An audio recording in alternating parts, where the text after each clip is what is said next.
This standing cup and cover of impressive proportions is a truly outstanding example of Victorian silversmithing at its finest. Manufactured in 1856 by the illustrious firm C.F. Hancock of London, the piece epitomises the romance of legend as well as the quality and attention to detail that became synonymous with their works. Hancock, formerly a partner at Hunt and Roskell, left to establish his own firm in 1849. Having originally shown at the Great Exhibition, he went on to display superb works at the Paris Exhibition in 1855. His success as a supplier is arguably due to his desire to secure the skills of some of the leading designers of the day, namely Raphael Monti, Baron Marochetti, Eugene Lamy, and Henry Hugh Armstead, the designer of this particular piece. Through various notable patronages, including those of Queen Victoria and the Duke of Devonshire, Hancock quickly established himself as one of the leading London suppliers of jewellery, silverware, and sporting trophies.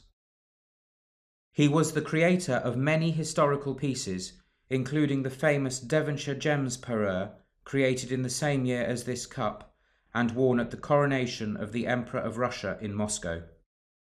Armstead, the son of a heraldic engraver, joined Hancock for a number of years, and his works include a series of important sporting prizes, some gracing museum galleries around the world.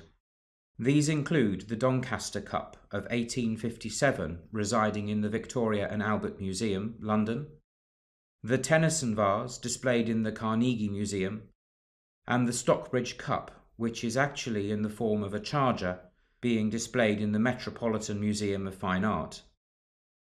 Armstead is responsible for around 80 studies on the Albert Memorial alone, and was commissioned by Queen Victoria following the death of her beloved consort. This, possibly his most extensive work, stands monumentally to the north of the Royal Albert Hall in Kensington Gardens to this day. Other studies may be found in numerous civic, religious, and government buildings, and include wood carvings in the Houses of Parliament. He became a full member of the Royal Academy in 1880 and died in 1905. His legacy, an aptitude and intuitive understanding of a variety of mediums, enabled him to capture detail, movement, and expression that eluded many in marble, wood, bronze, and silver alike. The original pen and ink design sketch for this cup, along with those of many other pieces by him, may be found in the Royal Academy of Art archives since their gift in 1932. Principally worked in solid sterling silver, the Goodwood Cup of 1856 stands on an ebonized plinth with silver open-pierced Gothic lettering and presentation inscription. The prize committee brief, simply to provide a piece to the value of 300 guineas, which this at the time clearly exceeded.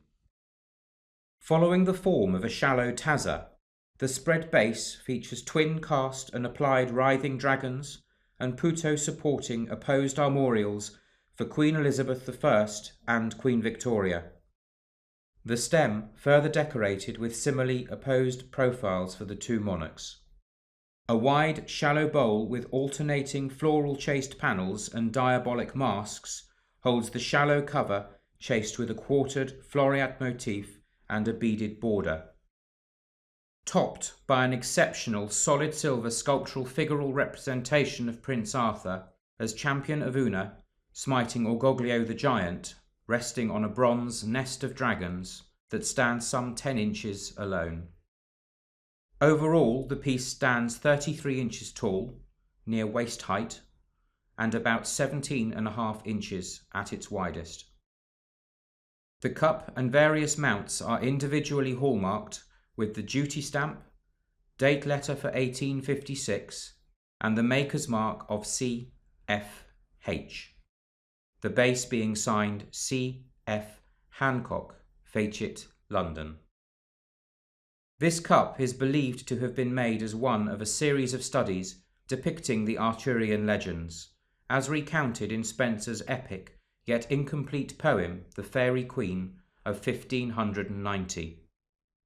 This publication, one of the longest poems in English literature, was written as an allegorical praise to the then elderly Queen Elizabeth I, and went on to find him favour. During the Victorian period, the racecourse at Goodwood, the Sussex seat of the Dukes of Richmond, overlooking the South Downs, was considered the most scenic of all England turf. It became the social hub of the horse racing calendar to the noble and wealthy elite, assisted by its close proximity and convenience to the Isle of Wight, which in 1820 hosted the first Cowes Royal Regatta and traditionally held to this day after glorious Goodwood, tides permitting. The Goodwood Cup, the middle race of the Stayers Triple, is sandwiched between the Gold Cup and the Doncaster Cup. First run in 1808, the 2-mile course became a leading international event in the mid-19th century. The Goodwood Cup of 1856 was presented to Sir Samuel Martin, one of the barons to the Court of the Exchequer, and has remained in private ownership by descent ever since. Mr. Henry Hill's race winner, the legendary thoroughbred Roger Thorpe, whose own bloodline is equally impressive, took the prize under the reins of the jockey George Fordham. Fordham is rated second only to Fred Archer, who is widely regarded as the most successful jockey of the Victorian era. It is, however, argued that Fordham was a better tactician as a short stirrup rider. In 1855, George the Demon Fordham, at the age of 18, weighed in at just 3 stone 12 pounds.